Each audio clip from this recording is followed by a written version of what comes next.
मुजफ्फरनगर धूमधाम से मनाई गई डॉक्टर भीमराव अंबेडकर की 133वीं जयंती। पुलिस लाइन में हुआ भव्य आयोजन।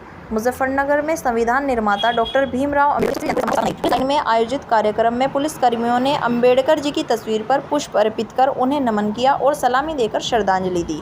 इस अवसर पर एसएसपी ने डॉक्टर भीमराव अंबेडकर के जीवन में उनके योगदान और भारतीय संविधान निर्माण में उनकी अहम भूमिका पर प्रकाश डाला। उन्होंने बताया कि किस तरह बाबा साहिब ने समरसता, समानता और न्याय आधारित समाज की नींव रखी।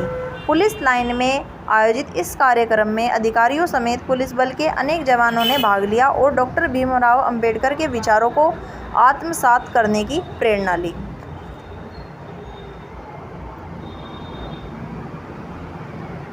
14 अप्रैल 1891 में मऊ, जो अभी मध्य प्रदेश में है, वहाँ पर हुआ है। उनके पिताजी सेना में सूबेदार थे।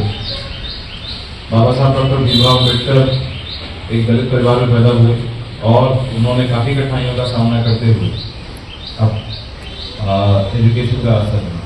जैसा कि सबको पता है कि स्वतंत्रता के दौरान जब हमको स्वतंत्रता मिली तो अपना संविधान लिखने के लिए जब व्यक्ति ढूंढा गया तो उसमें बाबा साहब डॉक्टर भीमराव अम्बेडकर को ही माना गया कि वो ड्राफ्टिंग कमेटी के सबसे अच्छे चेयरमैन हो सकते हैं और इसीलिए ड्राफ्टिंग कमेटी के चेयरमैन के रूप में बाबा साहब डॉक्टर भीमराव अम्बेडकर का चयन हुआ। बाबा साहब डॉक्टर भीमराव अम्बेडकर ने BA में यूनिवर्सिटी ऑफ मुंबई से किया था और उनकी MA PhD Columbia university USA से की। इसके साथ ही उन्होंने लंदन स्कूल ऑफ इकोनॉमिक्स से अपनी MSc और BSc की डिग्री प्राप्त की थी। ये बात बहुत कम लोग जानते हैं कि बाबा साहब डॉक्टर भीमराव अम्बेडकर प्राइमरी एक इकोनॉमिस्ट थे और उन्होंने एक पेपर लिखा था द प्रॉब्लम ऑफ रूपी। इसकी चर्चा आज भी इकोनॉमिक्स में होती है।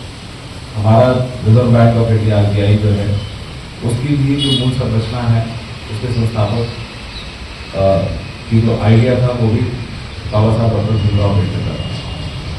बाबा साहब ने जिस ड्राफ्टिंग कमेटी को प्रिसाइड किया, जब ड्राफ्टिंग कमेटी के सारे सेक्शन कॉन्स्टिट्यूशन असेंबली में डिस्कस होते थे तो डॉक्टर अम्बेडकर ही उसको एक्सप्लेन करते थे और संशोधनों के ऊपर चर्चा करते थे। ये सारे आर्काइव हमारे पास अभी मौजूद है और मेरे ख्याल से सबको इसको पढ़ना चाहिए।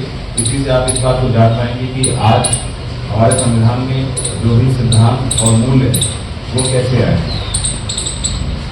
इसके अलावा डॉक्टर अम्बेडकर ने दलितों, किशोरों और ऐसे समूहों के लिए जिनको कई सैकड़ों वर्षों से समानता का अधिकार नहीं प्राप्त था, उनको समता का अधिकार दिलाया। इसीलिए आज वह एक आइकन है इस देश में और हम सबको के लिए वो एक अतुलनीय महापुरुष है।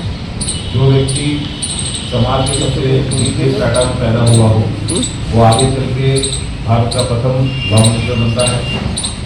उसकी ही चेयरमैनशिप में भारत का संविधान लिखा जाता है और आगे चल के उन्होंने हमारे ही देश में शुरू हुआ धर्म बुद्धिज्म था उसको अपनाया और उन्होंने हमेशा ये संदेश दिया कि we are firstly and lastly Indian. ये कहना डॉक्टर अम्बेडकर का था। हमें ये बात हमेशा ध्यान रखनी चाहिए कि हम सबसे पहले और सबसे आखिरी में भारतीय ही अपनी जात पात, ऊंच नीच, धर्म भेद इन सबको भुलाकर हमको इस देश को आगे बढ़ाने के लिए और एक डेवलप सोसाइटी बनाने के लिए हमेशा उनके मूल्यों का अनुसरण करते हुए अपना कार्य करते हैं। धन्यवाद।